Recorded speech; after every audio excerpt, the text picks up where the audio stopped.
El aire abandonó sus pulmones en un instante. Rafael cayó de rodillas sobre la gruesa alfombra de su estudio insonorizado. Su garganta se cerró por completo, bloqueando cualquier intento de pedir ayuda. A su lado, una copa de vino tinto derramada manchaba la madera oscura de caoba. Era el hombre más intocable de todo Miami, y estaba muriendo en absoluto silencio, asfixiado dentro de su propia fortaleza. Mientras su visión se oscurecía, la mente de Rafael aceptó la muerte con una extraña y fría tranquilidad. Llevaba 3 años esperando este momento, desde la tarde en que un coche bomba le arrebató a su esposa Elena y a su pequeña hija Lucía. Rafael había dejado de vivir. Se había convertido en un fantasma que gobernaba el sindicato criminal más poderoso de la ciudad a través del miedo y el silencio. Su mansión en Coral Gables, conocida como la Finca Castillo, era un mausoleo de piedra de coral y cámaras de seguridad. Nadie entraba sin su permiso, y nadie salía sin su bendición. Pero ahora, el veneno corría por sus venas, paralizando su sistema respiratorio.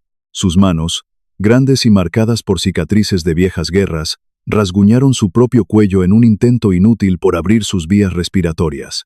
El dolor era agudo, un fuego invisible que le quemaba el pecho. Rafael cerró los ojos, esperando ver los rostros de su familia una última vez. Esa misma mañana, a las 6 en punto, el calor ya era insoportable en el barrio de la pequeña Habana. Daniela abrió los ojos en su pequeño apartamento de una sola habitación. El ventilador de techo giraba lentamente, haciendo un ruido metálico que apenas movía el aire húmedo. El teléfono en su mesa de noche vibró, iluminando la oscuridad con un mensaje de texto. Era doña Carmen, la anciana que cuidaba de su hija. El mensaje decía que estaba demasiado enferma para recibir a la niña ese día. Daniela sintió que el estómago se le hundía. Se sentó en el borde de la cama y miró la pantalla de su teléfono con desesperación. Abrió la aplicación de su banco. El saldo mostraba $42.15. Era todo lo que tenía en el mundo. Daniela miró hacia la pequeña cama plegable en la esquina de la habitación. Allí dormía Mia, su hija de 4 años. Mia era una niña inusualmente silenciosa, con grandes ojos oscuros que parecían observar y comprender el peso del mundo. A los pies de la cama de la niña, descansaba una pequeña mochila rosa con forma de conejo. Esa mochila no guardaba juguetes ni dulces. Guardaba la vida de Mia. En su interior había un autoinyector de epinefrina, la única defensa de la niña contra una alergia severa que podía matarla en minutos. En el sistema médico de los Estados Unidos, para una madre soltera e indocumentada, ese pequeño dispositivo de plástico y medicina era un lujo inalcanzable. Costaba $600 reemplazarlo. $600 que Daniela no tenía. El esposo de Daniela, Mateo, había muerto hacía 2 años en un accidente de construcción. Había caído de un andamio defectuoso en un proyecto de lujo en el centro de Miami. La empresa constructora, una red de compañías fantasma, desapareció al día siguiente, dejando a Daniela sin seguro, sin compensación y con una montaña de deudas médicas. Daniela no sabía que esa red de empresas fantasma pertenecía al imperio de Rafael. Solo sabía que tenía que sobrevivir. Y para sobrevivir, no podía perder su nuevo trabajo como empleada de limpieza en la Finca Castillo. Era su primera semana. Si no se presentaba a trabajar, la despedirían de inmediato. Daniela se acercó a la cama y acarició el cabello oscuro de su hija. Despertó a Mia con un susurro suave, explicándole que hoy tendrían que jugar a ser invisibles. Le dijo que irían a una casa muy grande, pero que Mia tendría que esconderse y no hacer ningún ruido. La niña asintió lentamente, frotándose los ojos. Mia tomó su mochila rosa de conejo y se la colgó en los hombros. Daniela sabía el riesgo que estaba tomando. Llevar a una niña no autorizada a la fortaleza de un líder del sindicato era una violación absoluta de las reglas de seguridad.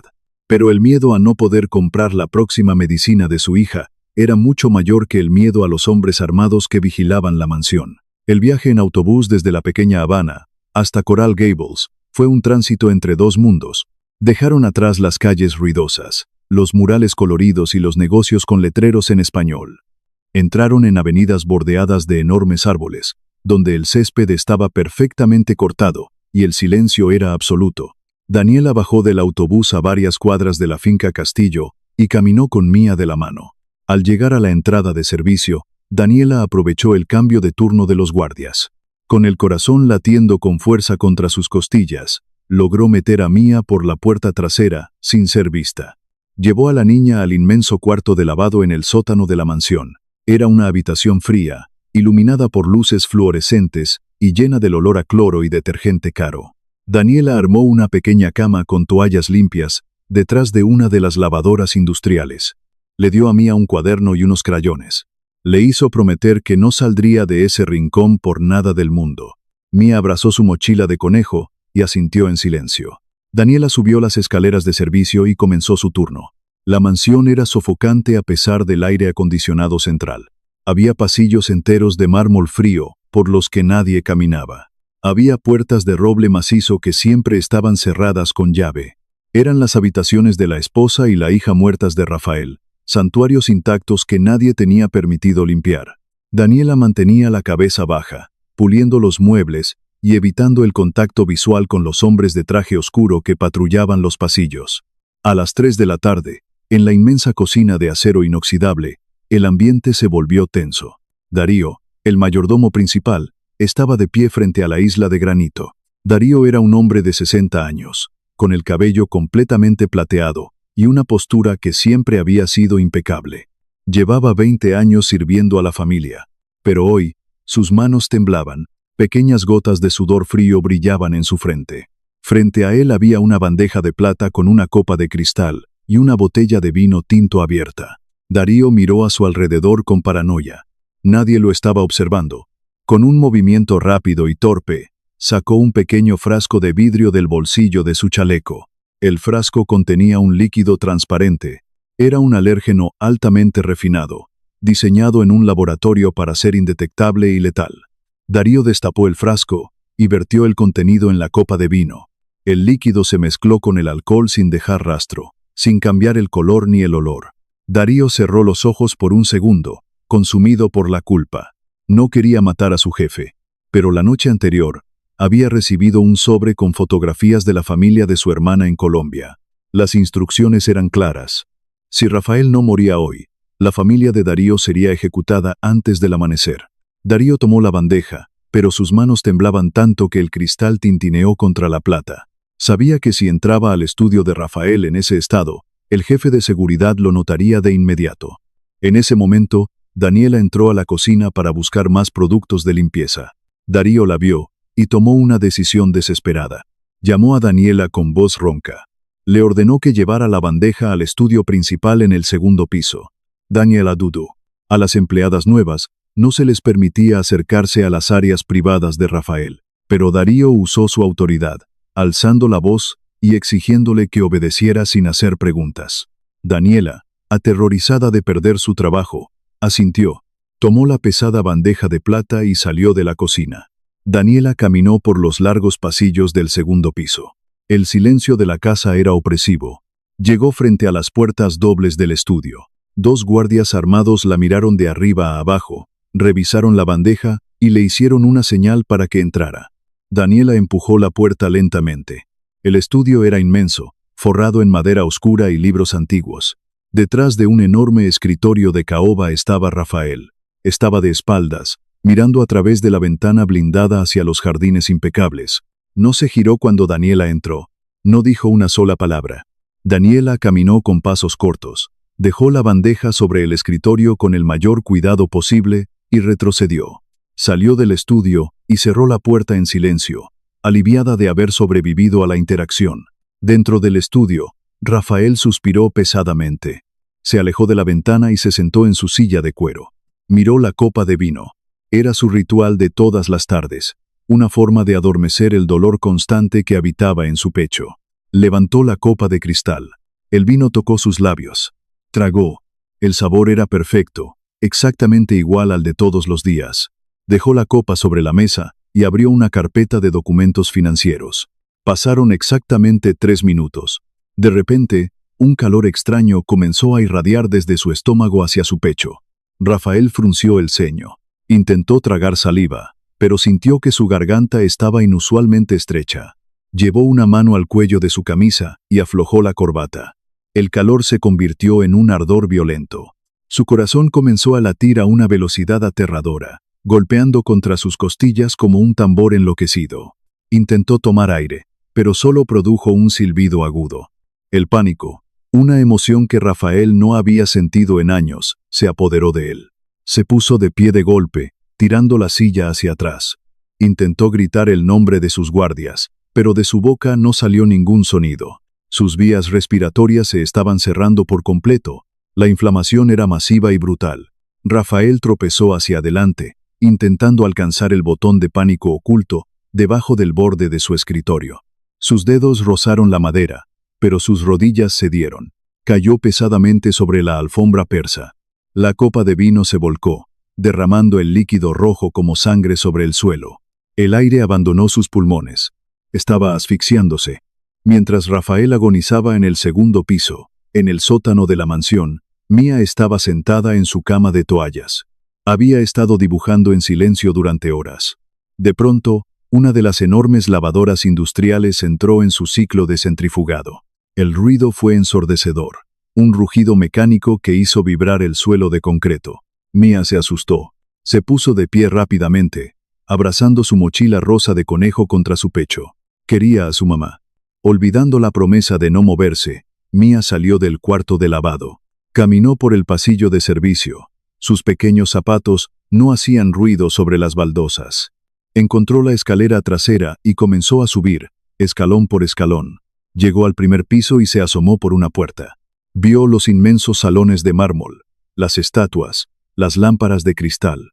Todo era demasiado grande, demasiado frío. Mía siguió caminando, buscando el rostro familiar de su madre. Subió la gran escalera principal, aferrándose a la barandilla de hierro forjado. Llegó al segundo piso. Los guardias que normalmente custodiaban el pasillo habían sido llamados a la entrada principal por una falsa alarma de seguridad, una distracción orquestada para asegurar que nadie interrumpiera el asesinato. El pasillo estaba vacío. Mía caminó lentamente, mirando las puertas cerradas. Al final del pasillo, vio que una de las pesadas puertas dobles estaba entreabierta. Era el estudio de Rafael. Mía se acercó y empujó la madera con sus pequeñas manos. Entró en la habitación oscura. Lo primero que vio fue el vino derramado en el suelo. Luego, vio al hombre. Rafael estaba tirado en la alfombra. Su rostro estaba hinchado y de un color púrpura aterrador. Sus ojos estaban inyectados en sangre, abiertos de par en par, mirando al techo sin ver nada. Sus manos seguían aferradas a su propio cuello. Cualquier otra niña habría gritado y salido corriendo ante la visión de este monstruo agonizante. Pero Mía no gritó. Mía se acercó lentamente. Conocía esa expresión. Conocía ese color en la piel. Conocía el sonido de ese silbido ahogado que salía de los labios del hombre. Era el mismo sonido que ella hacía cuando comía algo que no debía. Era el monstruo que le robaba el aire. Mía sabía exactamente lo que le estaba pasando a este hombre gigante. No podía respirar. Mía se arrodilló junto a Rafael, el líder del sindicato. Al borde de la inconsciencia, sintió una presencia. Movió los ojos lentamente y vio la figura borrosa de una niña pequeña. Por un segundo, su mente rota pensó que era su hija Lucía, que había venido a buscarlo para llevarlo al otro lado. Pero la niña no era un fantasma. Mía se quitó la mochila rosa de los hombros. Abrió la cremallera con sus dedos pequeños. Miró el interior de la mochila. Allí estaba el tubo de plástico con la tapa azul y la punta naranja. La voz de su madre resonó en su cabeza, clara y llena de miedo. Le había dicho que nunca, bajo ninguna circunstancia, perdiera ese tubo. Le había dicho que costaba muchísimo dinero. Le había dicho que era su magia para seguir viviendo. Mía miró el tubo y luego miró al hombre que se estaba muriendo frente a ella. La inocencia de sus 4 años no entendía de dinero, ni de sindicatos criminales, ni de sacrificios financieros. Solo entendía que alguien necesitaba ayuda. Mía sacó el autoinyector de epinefrina. Con ambas manos, tiró de la tapa azul de seguridad hasta quitarla. Se acercó a la pierna de Rafael. Recordó cómo lo hacía el doctor en el hospital. Agarró el tubo con fuerza y lo presionó con todo el peso de su pequeño cuerpo contra el muslo del hombre, justo sobre la tela de su pantalón de traje. Se escuchó un clic fuerte y mecánico. La aguja oculta se disparó, perforando la tela, la piel y el músculo. Mía contó hasta 3 en su cabeza, tal como le habían enseñado. 1, 2, 3. Retiró el tubo. La dosis pediátrica de epinefrina, diseñada para el cuerpo de una niña de 4 años, entró en el torrente sanguíneo del hombre más peligroso de Miami. Mia dejó caer el tubo vacío sobre la alfombra. Había entregado su única línea de vida. Pasaron 10 segundos de un silencio absoluto. Y entonces, Rafael tomó una bocanada de aire. Fue un sonido violento, desesperado, como el de un hombre que sale a la superficie después de estar a punto de ahogarse en el fondo del océano. Sus pulmones se llenaron de oxígeno. Su corazón, impulsado por la adrenalina pura, comenzó a bombear sangre con fuerza. Rafael tosió violentamente, rodando sobre su costado. El color púrpura de su rostro comenzó a desvanecerse lentamente. La inflamación en su garganta cedió lo suficiente como para permitirle respirar con dificultad. Estaba empapado en sudor frío, temblando incontrolablemente sobre la alfombra. Apoyó las manos en el suelo y se empujó hasta quedar sentado.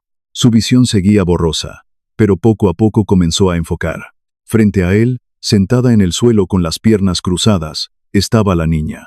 Mia lo miraba con sus grandes ojos oscuros, abrazando su mochila de conejo vacía. Antes de que Rafael pudiera articular una sola palabra, las puertas del estudio se abrieron de golpe. Beto, el jefe de seguridad, entró corriendo con su arma desenfundada, seguido por 2 guardias más. Habían escuchado la tos violenta desde el pasillo. Al ver a su jefe en el suelo, Beto gritó por la radio, exigiendo la presencia inmediata del médico de la finca. En cuestión de minutos, el estudio se llenó de caos controlado. El doctor Cabrera, un hombre mayor con un maletín médico negro, entró apresuradamente. Se arrodilló junto a Rafael, revisando sus signos vitales, iluminando sus pupilas con una pequeña linterna. Rafael apartó la mano del médico con brusquedad. Su respiración aún era ronca, pero su voz volvió, cargada de una autoridad oscura. Exigió saber qué le había pasado. El doctor Cabrera miró el suelo y vio el autoinyector de plástico vacío. Lo recogió con cuidado, examinando la etiqueta. El médico miró a Rafael con una mezcla de asombro y terror. Le explicó que había sufrido un choque anafiláctico masivo. Alguien lo había envenenado con un alérgeno extremadamente potente. Pero lo que le había salvado la vida no era un milagro. Era esa pequeña pluma de epinefrina. El médico señaló que era una dosis pediátrica. No debería haber sido suficiente para un hombre de su tamaño, pero al ser inyectada directamente en el músculo en el momento exacto del colapso, había reiniciado su sistema.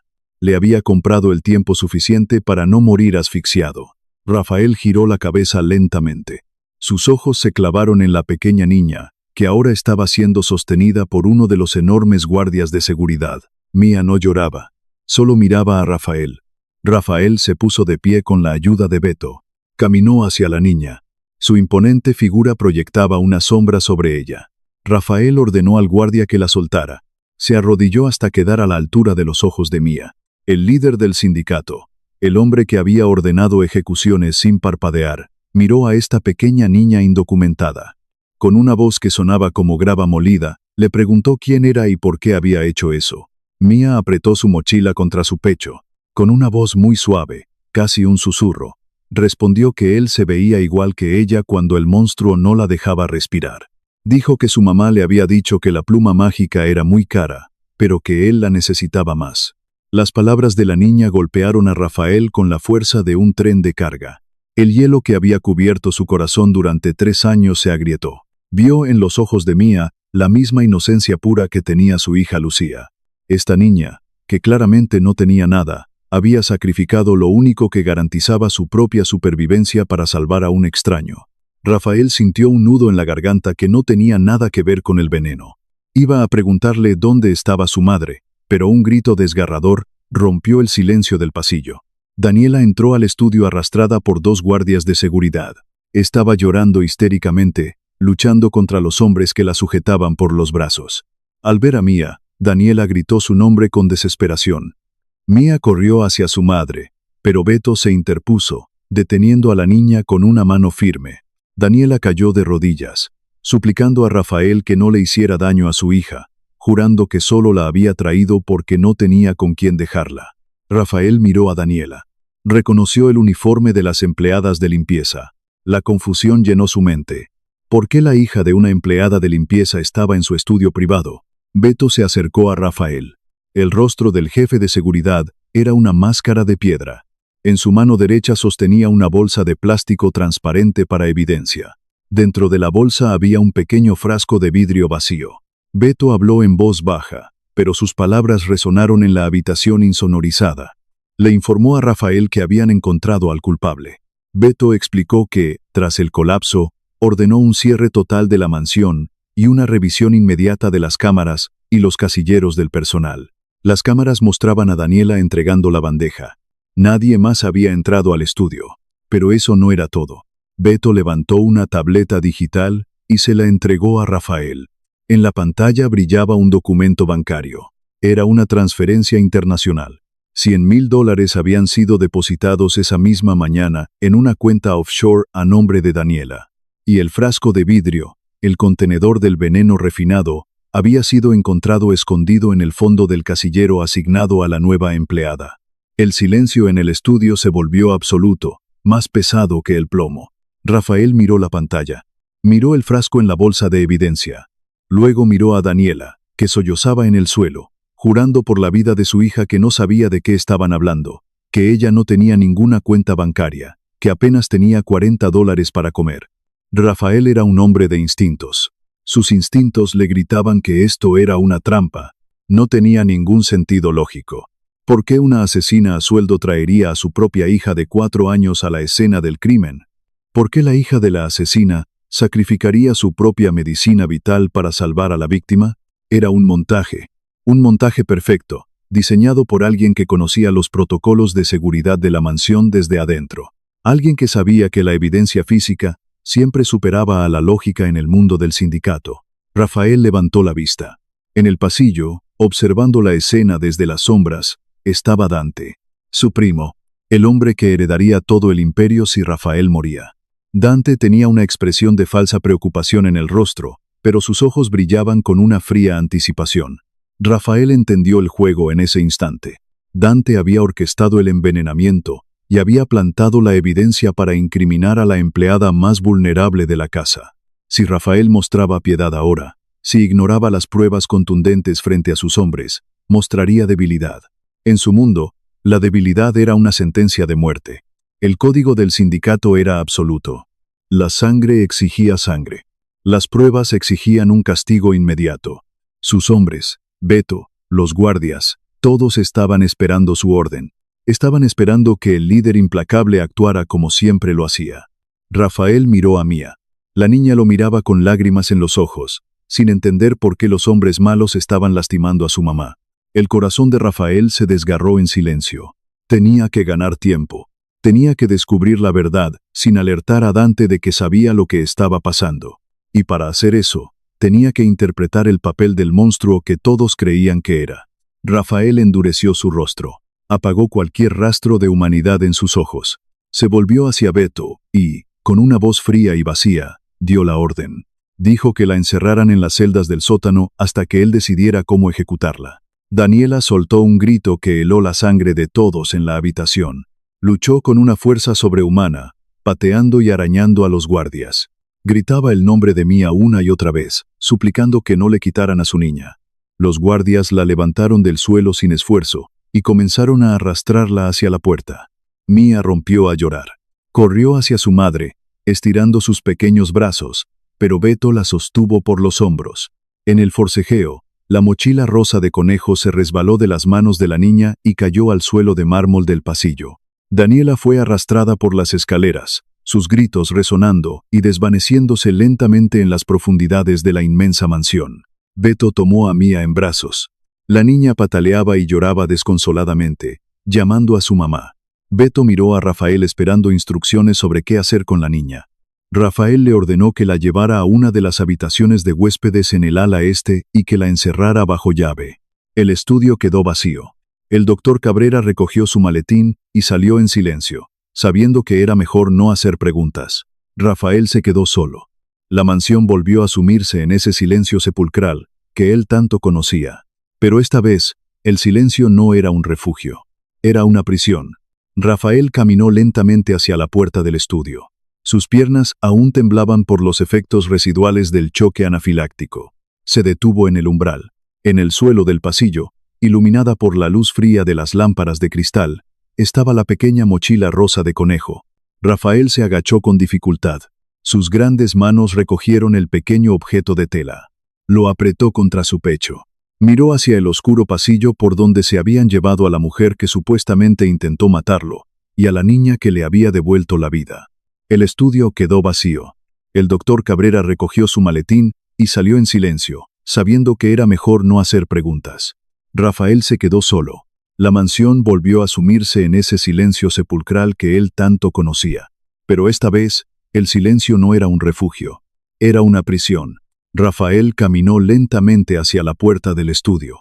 Sus piernas aún temblaban por los efectos residuales del choque anafiláctico. Se detuvo en el umbral. En el suelo del pasillo, iluminada por la luz fría de las lámparas de cristal, estaba la pequeña mochila rosa de conejo. Rafael se agachó con dificultad. Sus grandes manos recogieron el pequeño objeto de tela. Lo apretó contra su pecho. Miró hacia el oscuro pasillo, por donde se habían llevado a la mujer que supuestamente intentó matarlo, y a la niña que le había devuelto la vida. El tejido barato de la mochila contrastaba con la seda de su camisa y el mármol bajo sus pies. Rafael cerró los ojos, sintiendo el peso de la deuda que acababa de contraer. En su mundo, una deuda de sangre se pagaba con sangre, pero una deuda de vida era un laberinto sin salida, una obligación sagrada que no podía ignorarse. Su mente, afilada por años de supervivencia en la cima del sindicato criminal de Miami, comenzó a procesar las piezas del rompecabezas. Nada enchayaba. Se puso de pie, ignorando el dolor punzante en sus músculos. Caminó por los largos pasillos de la mansión, dejando atrás el ala oeste y dirigiéndose hacia las habitaciones de huéspedes. 2 guardias armados custodiaban una pesada puerta de roble. Al ver acercarse a su jefe, se apartaron de inmediato y bajaron la mirada. Rafael les ordenó que abrieran la puerta y que se retiraran al final del pasillo. El sonido de la cerradura metálica resonó en el silencio de la casa. Rafael empujó la puerta y entró. La habitación era inmensa, decorada con muebles antiguos y cortinas de terciopelo oscuro. En el centro, sentada al borde de una cama gigantesca, estaba Mía. La niña parecía aún más pequeña rodeada de tanto lujo opresivo. Sus piernas colgaban sin tocar el suelo. Sus mejillas estaban manchadas por las lágrimas secas, y sus grandes ojos oscuros se clavaron en Rafael en el instante en que cruzó el umbral. No había miedo en su mirada, solo una profunda y silenciosa tristeza. Rafael se acercó lentamente, como si se aproximara a un animal herido que pudiera asustarse con cualquier movimiento brusco. Se sentó en una silla tapizada frente a la cama, quedando a la altura de la niña. Colocó la mochila rosa de conejo sobre el colchón, empujándola suavemente hacia ella. Mía la tomó de inmediato y la abrazó contra su pecho, escondiendo la mitad de su rostro detrás de las orejas de tela del juguete. Rafael tomó una respiración profunda. Su voz, normalmente un trueno que hacía temblar a los hombres más peligrosos de la ciudad, salió como un susurro ronco y quebrado. Le preguntó a la niña qué había visto en la cocina. Mía bajó la mirada hacia sus pequeños zapatos. Rafael no la presionó. Sabía que el silencio a veces necesitaba tiempo para romperse. Le prometió, con una sinceridad que no había sentido en años, que nadie le haría daño y que él la ayudaría a encontrar a su mamá. Al escuchar la palabra mamá, los ojos de Mía se llenaron de lágrimas nuevamente. La niña tragó saliva y con una voz apenas audible, comenzó a hablar. Dijo que estaba escondida detrás de una pared fría cuando vio al señor del pelo blanco. Rafael frunció el ceño imperceptiblemente. Le pidió que le explicara quién era el señor del pelo blanco. Mía describió el traje elegante, la postura recta y el cabello plateado del hombre que mandaba en la cocina. Dijo que el señor estaba llorando en silencio. Y luego, Mía describió cómo ese hombre había sacado un frasco pequeñito de su bolsillo.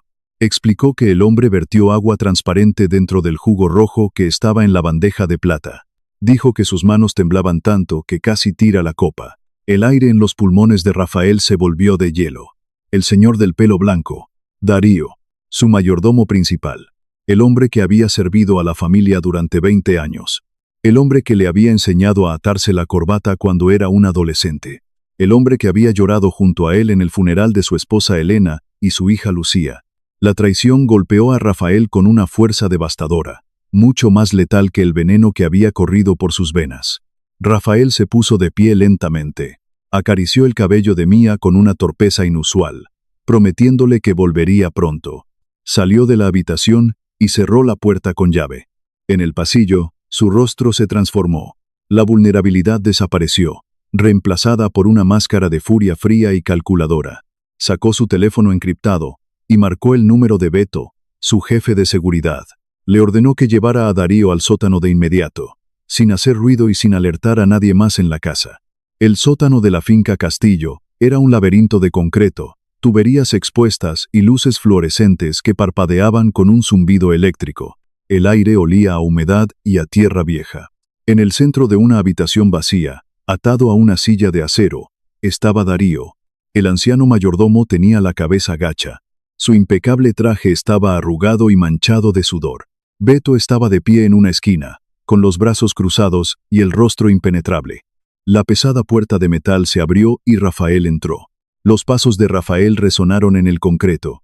No gritó, no golpeó a Darío. La violencia física era para los hombres que no tenían verdadero poder. Rafael simplemente arrastró una silla de madera y se sentó frente al hombre que lo había traicionado. El silencio se prolongó durante minutos interminables. Darío comenzó a temblar incontrolablemente, incapaz de levantar la vista para mirar a los ojos de su jefe. Finalmente, Rafael habló. Su voz era baja, monótona, desprovista de cualquier emoción humana. Le preguntó a Darío cuánto costaba su lealtad. El anciano rompió a llorar. Fue un llanto patético, el sonido de un hombre cuyo espíritu había sido aplastado por completo. Darío negó con la cabeza frenéticamente, jurando por Dios que no lo había hecho por dinero. Con la voz ahogada por los sollozos, confesó la verdad. Habló de su hermana menor, que vivía en un barrio humilde en las afueras de Bogotá. Habló de las fotografías que habían llegado a su habitación la noche anterior. Fotografías de sus sobrinos caminando hacia la escuela, con la mira de un rifle de francotirador pintada sobre sus pequeñas cabezas. Las instrucciones habían sido claras y absolutas. Si Rafael no moría esa tarde, la familia entera de Darío sería masacrada antes del anochecer. Rafael escuchó sin cambiar de expresión. El chantaje era una táctica común, pero requería recursos, inteligencia y un conocimiento íntimo de las debilidades de su círculo interno. Le preguntó a Darío quién había dado la orden. Darío levantó la vista, con el rostro empapado en lágrimas y los ojos inyectados en sangre. Pronunció un solo nombre: Danchi. El nombre de su propio primo flotó en el aire frío del sótano. Darío explicó el plan maestro de Dante con detalles agonizantes. Dante sabía que Rafael nunca volvería a casarse y que no dejaría herederos. Pero Dante tenía un hijo pequeño.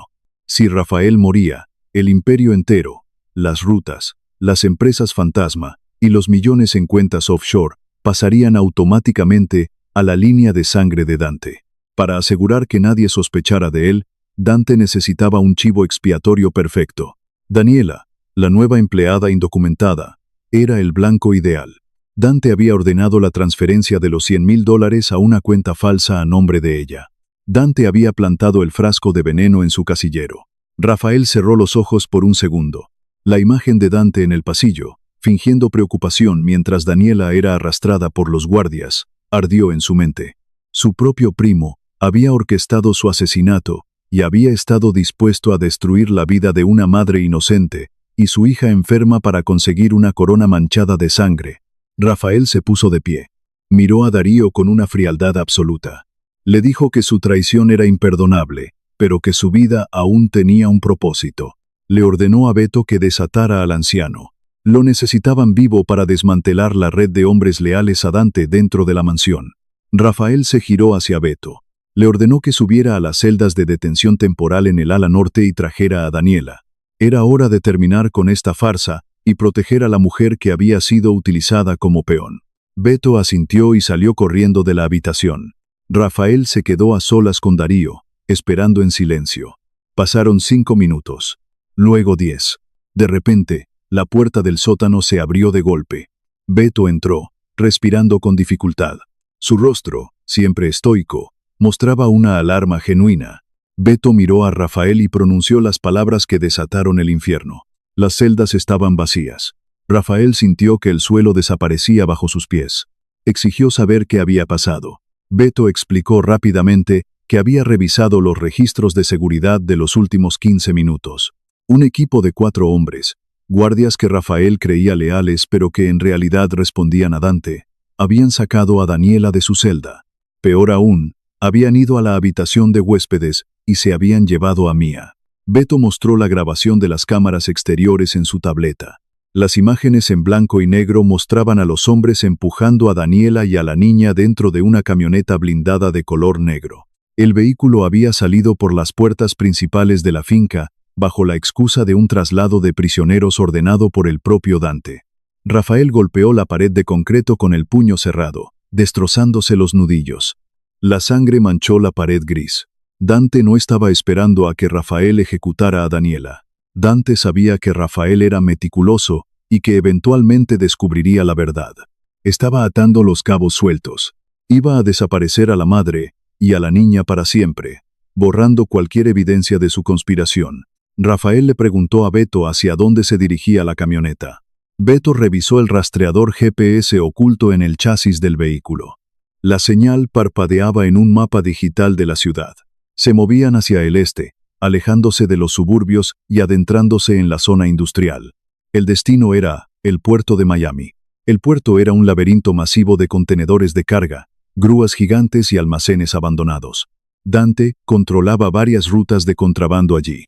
Rafael sabía exactamente lo que planeaban. Iban a meter a Daniela y a Mía en un contenedor sellado y las subirían a un barco de carga con destino a aguas internacionales. Nadie las encontraría jamás. Rafael sacó su arma, una pistola negra y pesada, y cortó cartucho. Miró a Beto y le ordenó que reuniera a los hombres en los que confiara con su vida. Luego miró a Darío. Le dijo al anciano que si quería redimir su alma y salvar a su familia en Colombia, vendría con ellos. Mientras tanto, en la parte trasera de la camioneta blindada, la oscuridad era casi total. El aire olía a gasolina, a metal oxidado y a la colonia barata de los 2 hombres armados que iban sentados frente a ellas. Daniela tenía las manos atadas a la espalda con gruesos precintos de plástico. A su lado, Mía estaba sentada en el suelo de metal, temblando de miedo. Los hombres no se habían molestado en atar a la niña. Daniela sentía que el corazón le iba a estallar. Sabía que las llevaban a morir. El ruido del motor y el traqueteo de las llantas sobre el asfalto ahogaban cualquier sonido del exterior. Daniela miró a su hija.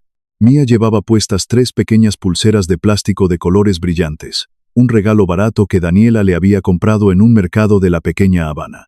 Daniela se acercó a la niña, arrastrándose por el suelo metálico. Acercó sus labios a la oreja de Mía. Con un susurro apenas perceptible, le dijo que necesitaban dejar un camino de migajas, como en el cuento que le leía por las noches. Le pidió que se quitara las pulseras, una por una, sin que los hombres malos la vieran. Daniela había notado un agujero oxidado en el suelo de la camioneta, justo cerca de la puerta trasera, por donde se colaba un hilo de luz de las farolas de la calle. Le indicó a Mía que dejara caer las pulseras por ese agujero. Mía asintió lentamente. Con movimientos minúsculos, deslizó la primera pulsera de color rosa neón por su muñeca. Esperó a que la camioneta diera un giro brusco, distrayendo a los guardias, y dejó caer el aro de plástico por el agujero oxidado. La pulsera desapareció en la oscuridad de la carretera. 10 minutos después, dejó caer la segunda pulsera, de color verde brillante. Daniela rezaba en silencio, pidiendo a cualquier dios que escuchara que alguien, quien fuera, encontrara ese rastro desesperado. A varios kilómetros de distancia, una caravana de 3 vehículos todoterreno negros cortaba el viento de la noche a velocidades suicidas. Rafael iba en el asiento del copiloto del primer vehículo, con la mirada clavada en la carretera iluminada por los faros. Beto conducía, esquivando el tráfico nocturno de Miami con una precisión letal. El rastreador GPS de la camioneta de Dante había sido desactivado remotamente hacía 5 minutos. Estaban ciegos. Solo sabían que se dirigían hacia la terminal de carga sur del puerto. Rafael sentía que el tiempo se escurría entre sus dedos. La imagen de su propia hija, Lucía, se superponía con el rostro asustado de Mía. No iba a permitir que la historia se repitiera. No iba a perder a otra niña por culpa de la ambición de su propia sangre. Al tomar la salida hacia la autopista del puerto, los faros del vehículo iluminaron algo pequeño y brillante en el asfalto oscuro. Rafael gritó a Beto que frenara. El vehículo derrapó, dejando marcas de neumáticos quemados en la carretera. Rafael abrió la puerta antes de que el auto se detuviera por completo.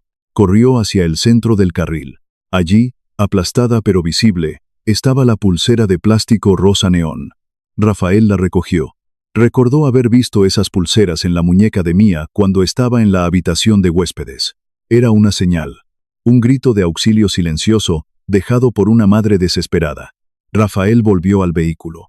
Le ordenó a Beto que avanzara lentamente por el carril derecho. 1 kilómetro más adelante, encontraron la pulsera verde cerca de una bifurcación que llevaba a los almacenes abandonados de la zona industrial.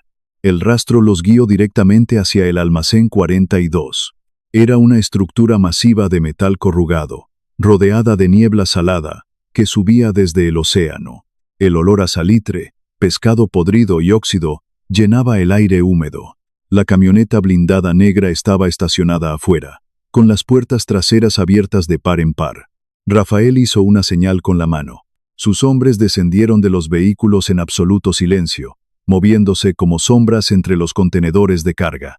Darío caminaba detrás de Rafael, sosteniendo un arma que Beto le había entregado. Las manos del anciano ya no temblaban. Había aceptado su destino. Se acercaron a la entrada lateral del almacén. La puerta de metal estaba entreabierta. Rafael se asomó por la rendija. El interior del almacén estaba débilmente iluminado por luces de emergencia amarillentas. El aire estaba denso, lleno de polvo químico y partículas de fertilizante de cargamentos antiguos. En el centro del inmenso espacio, Daniela estaba de rodillas sobre el suelo de concreto. Mía estaba aferrada a su espalda, escondiendo el rostro en el cuello de su madre. Frente a ellas, rodeado por 6 hombres fuertemente armados, estaba Dante. Dante sostenía una pistola plateada, apuntando directamente a la cabeza de Daniela. Estaba sonriendo, disfrutando del poder absoluto que creía tener en ese momento. Dante hablaba en voz alta, su voz resonando en las paredes metálicas. Se burlaba de Daniela, diciéndole que su muerte sería rápida y que su hija la seguiría poco después. Decía que era un sacrificio necesario para limpiar el imperio de la debilidad de Rafael. Rafael no esperó a escuchar más. Pateó la puerta de metal con una fuerza brutal, arrancándola de sus bisagras. Entró al almacén con el arma levantada, seguido por Beto y sus hombres. El caos estalló en una fracción de segundo. Los hombres de Dante giraron sorprendidos, levantando sus rifles. El sonido de los disparos ensordeció a todos los presentes. Los fogonazos iluminaron la oscuridad del almacén como relámpagos en una tormenta. Rafael avanzó sin cubrirse, disparando con una precisión letal. 2 de los hombres de Dante cayeron al suelo antes de poder apretar el gatillo. Beto y su equipo flanquearon a los enemigos, obligándolos a buscar refugio detrás de unas cajas de madera apiladas. Dante, presa del pánico al ver a su primo vivo y envuelto en furia, agarró a Mía por el brazo. Arrancó a la niña de la espalda de Daniela con un tirón violento. Mía gritó de dolor. Dante retrocedió, usando el pequeño cuerpo de la niña como escudo humano. Presionó el cañón de su pistola plateada contra la sien de Mía. Gritó a Rafael que bajara el arma o le volaría la cabeza a la niña. El tiroteo se detuvo abruptamente. El silencio que siguió fue más aterrador que el ruido de las balas. Era un clásico y mortal punto muerto. Rafael se congeló. Su respiración era pesada. Tenía a Dante en la mira, pero el riesgo de herir a Mía era demasiado alto. Daniela lloraba en el suelo, suplicando a Dante que la matara a ella y dejara ir a su hija. Dante se reía, una risa nerviosa y desquiciada. Exigió que Rafael y sus hombres tiraran las armas y se arrodillaran.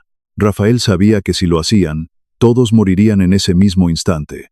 Su mente buscaba desesperadamente una salida, un ángulo, una distracción.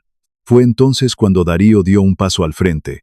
El anciano mayordomo salió de las sombras, caminando directamente hacia la línea de fuego. Dante lo miró con confusión. Darío no dijo una sola palabra. Simplemente levantó su arma y apuntó a Dante. Uno de los guardias leales a Dante, escondido detrás de una columna, abrió fuego contra el anciano. 3 balas impactaron en el pecho de Darío. La sangre brotó de su traje arrugado, pero el mayordomo no cayó de inmediato. Impulsado por la culpa, por el amor a su familia y por la necesidad de redención, Darío apretó el gatillo mientras su cuerpo colapsaba. El disparo de Darío no fue letal, pero fue perfecto. La bala destrozó el hombro derecho de Dante. El impacto lo hizo girar violentamente, soltando a Mia y dejando caer su pistola plateada. Mia cayó al suelo y corrió desesperadamente hacia los brazos de su madre. Rafael no dudó ni un milímetro de segundo. Avanzó rápidamente y disparó 2 veces. Las balas destrozaron ambas rótulas de Dante. El traidor cayó al suelo de concreto, gritando en una agonía insoportable.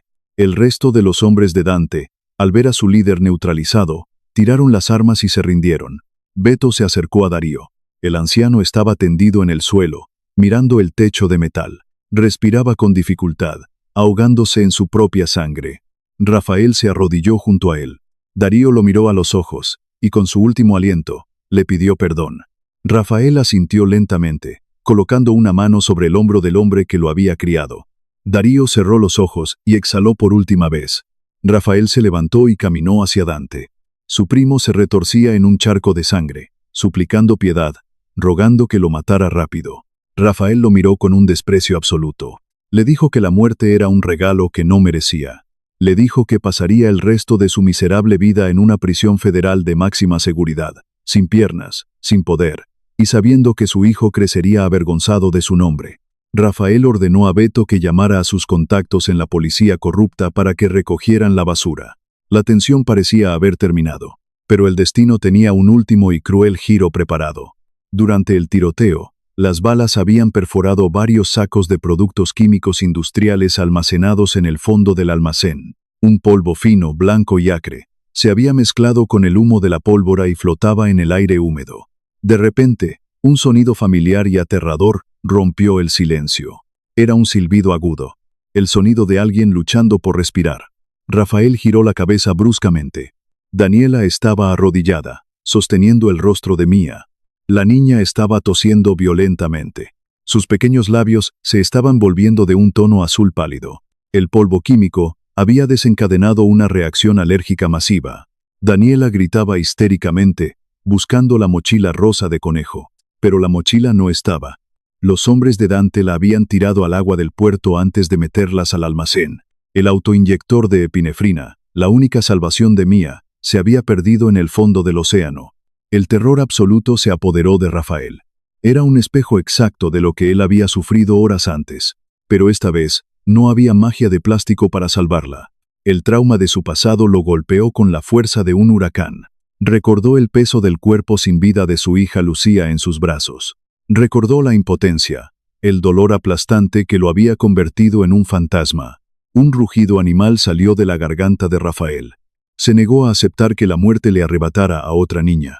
Rafael corrió hacia Daniela y tomó a Mia en sus brazos. El cuerpo de la niña estaba rígido, luchando por cada milímetro de oxígeno. Rafael gritó a Beto que preparara el vehículo. Salió del almacén corriendo a una velocidad que sus piernas heridas apenas podían soportar. Daniela corría detrás de él, sollozando y tropezando en la oscuridad. Rafael subió a la parte trasera del todoterreno blindado con la niña en brazos. Daniela subió a su lado. Beto pisó el acelerador a fondo, y el pesado vehículo salió disparado hacia la ciudad. El viaje hacia el Hospital Jackson Memorial fue una carrera suicida contra la muerte. El todoterreno volaba por las calles de Miami, saltándose semáforos en rojo, esquivando autos y subiéndose a las aceras.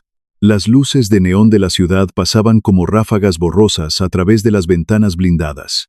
En el asiento trasero, la escena era desgarradora. Rafael sostenía a Mia contra su pecho. La niña estaba perdiendo el conocimiento. Sus ojos se cerraban lentamente. Rafael le hablaba sin parar, con la voz rota, suplicándole que se quedara con él. Le decía que era una guerrera, que había salvado a un monstruo y que ahora le tocaba a ella luchar. Daniela sostenía la pequeña mano de su hija, rezando en voz alta, ofreciendo su propia vida a cambio de la de Mia. Fueron los 12 minutos más largos en la vida de Rafael. El vehículo frenó bruscamente frente a las puertas de cristal de la sala de emergencias. Rafael pateó la puerta del auto y salió corriendo con Mia en brazos. Entró al hospital gritando por ayuda, su ropa manchada de sangre, polvo y sudor. Su imponente figura y su voz desesperada paralizaron la sala de espera. Un equipo de médicos y enfermeras corrió hacia él con una camilla. Rafael depositó el pequeño cuerpo de Mia sobre las sábanas blancas. Los médicos comenzaron a trabajar de inmediato, inyectando adrenalina, colocando una máscara de oxígeno y gritando órdenes médicas. Las puertas dobles de la unidad de cuidados intensivos se cerraron, dejando a Rafael y a Daniela en el pasillo frío y estéril. Daniela colapsó. Sus piernas cedieron y cayó al suelo, llorando con un dolor que le desgarraba el alma. Rafael, el líder intocable del sindicato, se arrodilló a su lado, la rodeó con sus enormes brazos, sosteniéndola mientras ella lloraba sobre su pecho. No había diferencias de clase, ni de poder, ni de dinero en ese pasillo. Solo eran dos seres humanos rotos, esperando el veredicto del destino. Las horas pasaron con una lentitud agónica. Rafael se negó a sentarse. Caminaba de un lado a otro, frente a las puertas dobles, con los puños apretados. Finalmente, cuando la luz del amanecer comenzaba a filtrarse por las ventanas del hospital, las puertas se abrieron. Un médico con el uniforme arrugado y expresión cansada caminó hacia ellos. Daniela se puso de pie de un salto, conteniendo la respiración. El médico esbozó una pequeña sonrisa. Dijo que la niña había estado al borde del colapso total, pero que su corazón era fuerte. Habían logrado estabilizarla. Mía iba a vivir. Daniela soltó un grito ahogado y abrazó al médico. Rafael cerró los ojos y apoyó la cabeza contra la pared fría del pasillo. Por primera vez en 3 años, sintió que podía respirar profundamente. El fantasma que habitaba en su pecho finalmente se había desvanecido. La deuda de vida había sido pagada. En las semanas siguientes, el imperio de Rafael experimentó una purga silenciosa y absoluta. Los hombres leales a Dante fueron eliminados o desterrados. Dante fue entregado a las autoridades federales con un rastro de evidencia irrefutable sobre sus negocios de lavado de dinero, asegurando que nunca volvería a ver la luz del sol. La familia de Darío en Colombia fue trasladada en secreto a Europa, con fondos suficientes para empezar una nueva vida, honrando el sacrificio del anciano mayordomo. Para Daniela, el mundo cambió de la noche a la mañana. Sus deudas médicas desaparecieron como por arte de magia. La cuenta bancaria offshore, que Dante había creado para incriminarla, fue legalizada y los fondos se multiplicaron, asegurando el futuro de su hija para siempre. Pero Rafael no permitió que volvieran al pequeño y caluroso apartamento de la pequeña Habana. Una tarde soleada, un vehículo blindado recogió a Daniela y a Mía en el hospital. Las llevó de regreso a la finca Castillo en Coral Gables. Pero esta vez, no entraron por la puerta de servicio. Rafael las esperaba en la entrada principal, de pie bajo el imponente pórtico de piedra de coral. Llevaba ropa informal, y su rostro había perdido la dureza sepulcral que lo caracterizaba. Cuando Mía bajó del auto, corrió hacia él. Rafael la levantó en el aire, provocando una risa cristalina que resonó en los jardines de la mansión. Les dijo a Daniela y a Mía que esa casa era demasiado grande para un solo hombre. Les pidió que se quedaran, no como empleadas, sino como familia. La mansión Castillo comenzó a respirar de nuevo. Las pesadas puertas de roble de las habitaciones cerradas fueron abiertas, dejando que la luz del sol y la brisa del océano barrieran el polvo del pasado. El silencio opresivo fue reemplazado por el sonido de pasos pequeños corriendo por los pasillos de mármol. En el estudio principal, Rafael se sentó detrás de su escritorio de caoba. Miró hacia la ventana blindada, observando a Mía jugar en el jardín bajo la atenta mirada de Daniela. Rafael sonrió. Luego, bajó la vista hacia su escritorio. Allí, descansando sobre un pequeño soporte de terciopelo negro, estaba el autoinyector de epinefrina pediátrico vacío. El tubo de plástico barato que le había salvado la vida. Un monumento eterno a la inocencia, al sacrificio y a la segunda oportunidad que nunca creyó merecer.